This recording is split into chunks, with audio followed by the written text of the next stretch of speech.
Hello all, welcome to Mythologics YouTube channel. ఈరోజు మనం తెలుసుకోబోయే కథ బీర్బల్ చతురత. బీర్బల్ను ఎలాగైనా మాటలతో ఓడించాలని అక్బర్ సరదాగా ఎన్నో ఎత్తులు వేసేవాడు. అయితే బీర్బల్ సమయస్ఫూర్తితో ఆ ఎత్తులను చిత్తు చేసేవాడు. ఒకసారి అక్బర్కు ఒక ఆలోచన వచ్చింది. ఈసారి బీర్బల్ ఖచ్చితంగా ఓడిపోతాడు. బీర్బల్ తెల్లమొహం వేస్తే చూడాలని ఎన్నాళ్ళ నుంచో కోరికగా ఉంది. ఆ కోరిక ఇప్పుడు తీరబోతుంది అనుకొని సంతోషించాడు అక్బర్. బీర్బల్, నేను ఒకటి ఇవ్వాలనుకుంటున్నాను, నువ్వు దాన్ని తింటావా అని ఒకరోజు సభలో బీర్బల్ని అడిగారు అక్బర్. జహాపన, మీ చేతులతో విషమిచ్చినా తింటాను అని జవాబిచ్చాడు బీర్బల్.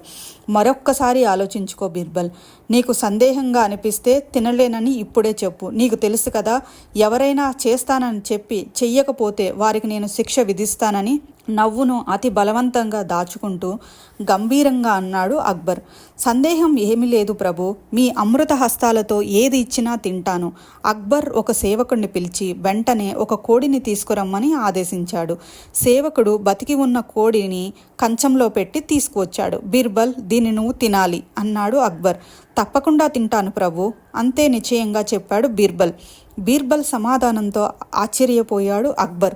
బీర్బల్, నువ్వు శాకాహారివి కదా, మాంసాహార తినటం ఎప్పుడు మొదలుపెట్టావు? ప్రభు, మీరు కోడిని తినమన్నారు, కానీ ఎలా తినాలో షరతులు విధించలేదు కదా. నేను ఈ కోడిని అమ్ముకొని తింటాను, చిన్నగా నవ్వుతూ ఎంతో వినయంగా చెప్పాడు బీర్బల్.